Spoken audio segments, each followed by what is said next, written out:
Hello बच्चों, NCERT page number 102 इन text question हम करेंगे। तो सबसे पहला हमारा क्वेश्चन नंबर 1 है, differentiate between speed and velocity. I hope आपने डिस्टेंस और डिस्प्लेसमेंट में फर्क समझ लिया हो, नहीं तो आप उसकी वीडियो देख सकते हैं मेरी। ठीक है, स्पीड और वेलोसिटी में अब हमें फर्क समझना है। तो देखो, स्पीड क्या होता है? स्पीड हमारा होता है डिस्टेंस अपॉन टाइम। हम ये तो शायद 6, 7, 8 क्लास से ही सीखते आ रहे हैं। और वेलोसिटी अब एक नई टर्म आती है। वेलोसिटी क्या होता है? देखो, डिस्प्लेसमेंट अपॉन टाइम। यानी कि स्पीड में हम देखते हैं डिस्टेंस अपॉन टाइम, वेलोसिटी में हम देखते हैं डिस्प्लेसमेंट अपॉन टाइम। इतनी बात तो क्लियर हो गई। हम इसको ऐसे समझ सकते हैं कि स्पीड जो है, स्पीड हम कहेंगे डिस्टेंस कवर्ड। अगर इसको आपको डेफिनेशन में लिखना है तो ये हो गया distance covered in unit time. Unit time मतलब यूनिट माने 1। तो 1 सेकेंड में आप जितना भी डिस्टेंस कवर्ड कर रहे हो वो आपका स्पीड हो गया। जैसे अगर मान लो आपने 1 सेकेंड के अंदर 2 मीटर्स का डिस्टेंस कवर किया तो आपकी स्पीड क्या हो गई? 2 मीटर पर सेकेंड। ये बात समझ में आई? वेलोसिटी क्या होता है? Distance covered. अब देखो, इसमें भी हम डिस्टेंस ही लिखेंगे, डिस्प्लेसमेंट नहीं लिखेंगे। देखना क्यों। Distance covered in unit time as it is, in unit time. अब आगे क्या जुड़ गया? In a specified direction, in a specified direction. अब ये समझने की जरूरत है, इसका मतलब क्या है? डिस्टेंस जो कवर हुआ एक स्पेसिफिक डायरेक्शन में। क्योंकि देखो, जब हम एक सिंगल डायरेक्शन की बात करेंगे ना, मान लो ए से निकल के और सीधा सीधा सीधा ऐसे बी पे जा रहे हैं, तो यहां पे क्या होगा? जो डिस्टेंस होगा वो इक्वल हो जाएगा डिस्प्लेसमेंट के। डिस्टेंस जो है वो इक्वल हो गया डिस्प्लेसमेंट के। अगर मान लो मैं दोनों को ही टाइम से डिवाइड कर दूं, दोनों तरफ मैंने टाइम से डिवाइड कर दिया, तो डिस्टेंस अपॉन टाइम क्या हो गया? स्पीड। और डिस्प्लेसमेंट अपॉन टाइम क्या हो गया? वेलोसिटी। तो यानी कि अगर मैं एक स्पेसिफिक डायरेक्शन में बात कर रहा हूं तो उसमें हम वेलोसिटी को जो है वो डिस्टेंस से ही समझ सकते हैं। अगर एक सिंगल डायरेक्शन में बात करें तो वेलोसिटी एक तरीके से क्या हो गई? Distance upon time. हाँ, अगर ये ऐसे जा रहा होता तो वेलोसिटी डिस्टेंस अपॉन टाइम नहीं होती, ये नॉट इक्वल हो जाता। लेकिन क्योंकि अभी ये सीधा सीधा गया है, इन अ स्पेसिफाइड डायरेक्शन गया है, तो हम उसे इक्वल ले सकते हैं। तो डेफिनेशन में हम इसको ऐसे ही लिखते हैं। देखो, स्पीड में हम कहते हैं कि it is a scalar quantity.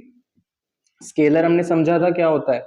जिसके अंदर सिर्फ मैग्नीट्यूड हो, यानी कि मेजरमेंट हो। और वेक्टर क्या होता है? जिसमें मैग्नीट्यूड तो है ही है और मैग्नीट्यूड के साथ साथ एज वेल एज डायरेक्शन भी है। वेलोसिटी डायरेक्शन की भी बात करती है, स्पीड डायरेक्शन की बात नहीं करती कि बस आप चल रहे हो, किस डायरेक्शन में चल रहे हो पता नहीं, तो वो है स्पीड। हाँ, अगर आप चल रहे हो मान लो 40 किलोमीटर पर आवर की स्पीड से और वो भी नॉर्थ की तरफ, तो वो आपकी वेलोसिटी हो गई। यानी जहां डायरेक्शन की बात कर दी वो वेलोसिटी है, वो वेक्टर है। जहां डायरेक्शन की बात नहीं करी वो स्पीड है, वो स्केलर है। बात समझ में आ गई? हम स्पीड के लिए कह सकते हैं कि ये ऑलवेज ऑलवेज पॉजिटिव होती है। और वेलोसिटी की अगर हम बात करेंगे तो वेलोसिटी हम कहते हैं या तो ये नेगेटिव होती है या ये पॉजिटिव होती है। जैसे हमने डिस्टेंस डिस्प्लेसमेंट में समझा था कि अगर हम किसी भी एक डायरेक्शन को पॉजिटिव मान लेते हैं तो उसकी ऑपोजिट डायरेक्शन नेगेटिव हो जाती है ऑटोमेटिकली। बात समझ में आ गई? अगर मान लो एक सड़क पे गाड़ी जो है वो ऐसे ऐसे सीधी सीधी चल रही है, तो हमने इस डायरेक्शन को मान लिया पॉजिटिव। अब मान लो सामने से कोई गाड़ी आई और वो पीछे की डायरेक्शन में चली गई, वो गाड़ी इस डायरेक्शन में चली गई, तो इसकी वेलोसिटी हम नेगेटिव अज्यूम करेंगे और इस गाड़ी की वेलोसिटी हम पॉजिटिव अज्यूम करेंगे। तो इसीलिए वेलोसिटी नेगेटिव भी हो सकती है, पॉजिटिव भी हो सकती है। इतनी बात समझ में आ गई? ठीक है, फिर इसमें हम उस पॉइंट जोड़ सकते हैं एक, कि जो स्पीड है वो या तो ज्यादा होगी या बराबर होगी वेलोसिटी के। एक तरीके से ये दोनों में सेम पॉइंट ही हो गया। यहां भी यही हो गया कि जो स्पीड है वो ज्यादा होगी या बराबर होगी वेलोसिटी के। ठीक है, स्पीड कभी भी वेलोसिटी से कम नहीं हो सकती, ज्यादा हो सकती है, कम नहीं हो सकती। ठीक है, इसका भी एक्सप्लेनेशन हमने उस वीडियो में समझा था। चलो, इतना क्लियर हो गया। अच्छा, हम थोड़ी सी इसमें एक बात करेंगे एसआई यूनिट की। हम थोड़ी सी इसमें बात करेंगे एसआई यूनिट की। देखो, जो डिस्टेंस होता है, जो डिस्टेंस होता है या फिर जो डिस्प्लेसमेंट होती है, दोनों ही क्या है? दोनों ही एक तरीके से लेंथ है।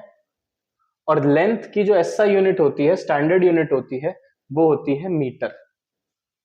लेंथ की एसआई यूनिट क्या होती है? मीटर। हम और भी यूनिट्स में मेजर कर सकते हैं, किलोमीटर, सेंटीमीटर, मिलीमीटर, लेकिन SI unit, standard international unit, वो इसकी मीटर होती है। बात समझ में आ गई अच्छे से? ठीक है, तो अगर मैं बात करूं एसआई यूनिट